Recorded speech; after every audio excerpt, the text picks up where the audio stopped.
రవీందర్ నిజంగా ఈ రైతు భరోసా రైతుకు పెట్టుబడి ఎప్పుడు అవసరం అని అంటే పంట వేసే ముందు అవసరం పడుతుంది పెట్టుబడి సాయం అని అందుకే అన్నారు దాన్ని సో ఈ నేపథ్యంలో 2 సార్లు అవసరమైన మేర ఎగ్గొట్టిన తర్వాత ఇంకా అనేక సమస్యలు ఉన్నాయి ఈ రైతు భరోసా అందిన తర్వాత కూడా కరెంటుకు సంబంధించి సాగునీటికి సంబంధించి సమస్య ఇంకా విత్తనాలకు సంబంధించి చాలా రకాల సమస్యలు ఉన్నాయి కానీ ముందుగా పెట్టుబడి సాయం చేస్తే మిగతా ఫర్దర్గా వెళ్లాల్సిన అవసరం కనిపిస్తుంది కానీ ఇప్పుడు 2 పంటలకు సంబంధించి ఇది అందలేదు సో ఇక ముందు కూడా 2 సార్లు ఎగ్గొట్టిన తర్వాత పెన్షన్లకు సంబంధించి కూడా ఇట్లనే ఆపిన తర్వాత ఎక్కడైతే మిస్ అయిందో దాన్ని పూర్తిగా ఎగ్గొట్టిన సిచ్యువేషన్ కనిపిస్తుంది ఇక ముందు కూడా ఈ ఎక్కడైతే మిస్ అయినాయో యాసంగికి వర్షాకాలానికి సంబంధించి రైతు భరోసా ఎక్కడైతే మిస్ అయిందో దీన్ని పూర్తిగా రైతులు వదులుకోవాల్సిందేనా ఇంకా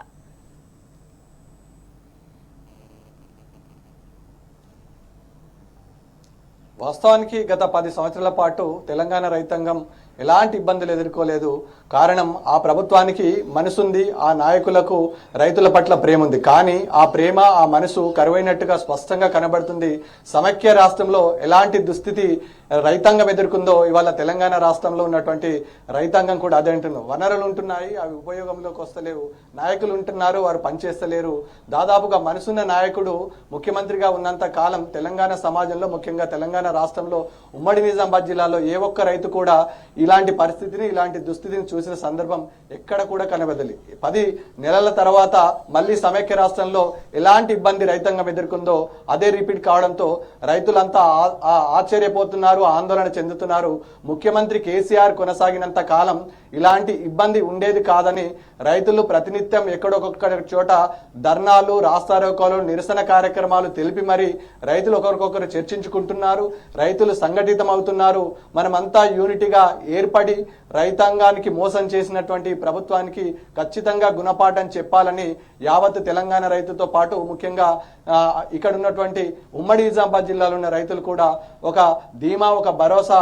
కల్పించుకుంటున్నారు ఒకరికొకరు ముఖ్యంగా ఇప్పుడైతే పంటకు పెట్టుబడి సాయం వరి కోతలు ఉమ్మడి నిజామాబాద్ జిల్లా వ్యాప్తంగా కొనసాగుతున్నటువంటి కోతలకు భరోసా లేదు బోనస్ ఇస్తామని చెప్పారు ఆ బోనస్ ఇప్పటికీ అతి గతి లేదు ముఖ్యంగా రైతులకు దొడ్డువడ్లకు కొనే పరిస్థితి ఉందా మరి ప్రభుత్వం ఎఫ్సీ ఆధ్వర్యంలో కొంటుందా మరి సన్నవడ్లు కొంటే దాని బోనస్ పరిస్థితి ఏంది మరి రుణమాఫీ ఇప్పటికైతే పూర్తి కాలేదు ప్రభుత్వం రుణమాఫీ అయ్యిందని చెప్తుంది రైతుల మాట నమ్మి ప్రతినిత్యం బ్యాంకర్ల చుట్టూ వారి పట్టాదారు పాస్ పుస్తకాలతో పాటు బ్యాంకు బుక్కులను పట్టుకొని ప్రతినిత్యం చెప్పులు అరిగేలా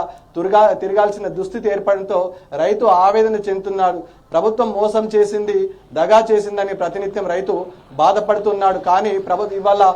వ్యవసాయ శాఖ మంత్రి అంటున్నాడు ప్రజల నుంచి ముఖ్యంగా రైతుల నుంచి సంపూర్ణమైన మద్దతు ఉంది అందుకే మమ్మల్ని ఎవరు ఏమంటలేరు అంటున్నారు వాస్తవానికి జిల్లాలో అయితే రవీందర్ ఎన్ని సమస్యలు పెట్టుకుని వ్యవసాయం ఎట్లా చేయాలి అనే పరిస్థితికి రైతు వచ్చేసిండ్రు సో ఇప్పటికి 2 సీజన్లకు సంబంధించి రైతు భరోసా మిస్ అయిన నేపథ్యంలో అంటే ఇక ముందు కూడా దీనికి సంబంధించి రైతులు మరచిపోవాలి అనే ఆలోచనలో ప్రభుత్వం ఉందా అన్న అనుమానాలు కూడా వ్యక్తమవుతున్నాయి అంటే ఈ నేపథ్యంలో ప్రభుత్వం ఆశించినట్టుగా ప్రభుత్వం ఆశపడ్డట్టుగా రైతులు నిజంగా ఈ రైతు భరోసాని మరిచిపోయి ముందుకెళ్లే పరిస్థితి ఏమైనా కనిపిస్తుందా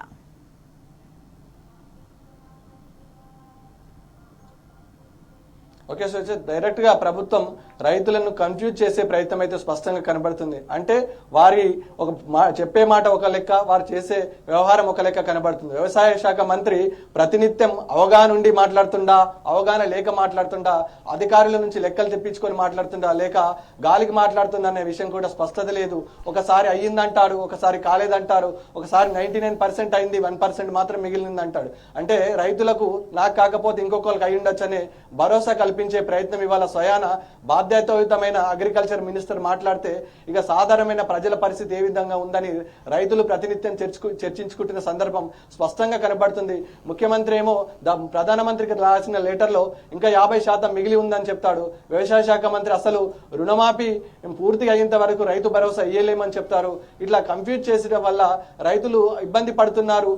ముఖ్యంగా ప్రభుత్వ గోల్ ఏందో చెప్పాలి రైతులకు ఏ తారీఖు రోజు ఎంత మేరకు పడ్డదన్న అన్న విషయం కూడా స్పష్టత ఇవ్వాల్సిన అవసరం ఉంటుంది. ఆ రకమైన అవగాహన కల్పించడంలో పూర్తి స్థాయిలో వ్యవసాయాన్ని నిర్వీర్యం చేసి వ్యవసాయం చేస్తున్న రైతులను డైవర్ట్ చేసి వ్యవసాయం పూర్తిగా ఇక్కడ నుంచి మళ్లించే ప్రయత్నం చేసి ఇక వ్యవసాయం చేయడం దండగా ఇతరత్ర వేరే పనులు చేసుకోవడం ఉత్తమమనే యాంగిల్లో ప్రభుత్వమే ఇటు నుంచి అటు మళ్లించే ప్రయత్నం చేస్తుంది. ముఖ్యంగా ఇటు చిన్న సన్నకారు రైతులు, కౌలు రైతులు, అదేవిధంగా పంటకు పెట్టుబడి సాయంతో పంటలు పండించే రైతులు తీవ్ర నిరాశ నిర్లిప్తతో ఉన్నారు. ప్రభుత్వం బాధ్యతాయుతమైన ప్రభుత్వం ఒక రైతాంగానికి భరోసా కల్పించడంలో పూర్తి స్థాయిలో విఫలమైందని చెప్పవచ్చు.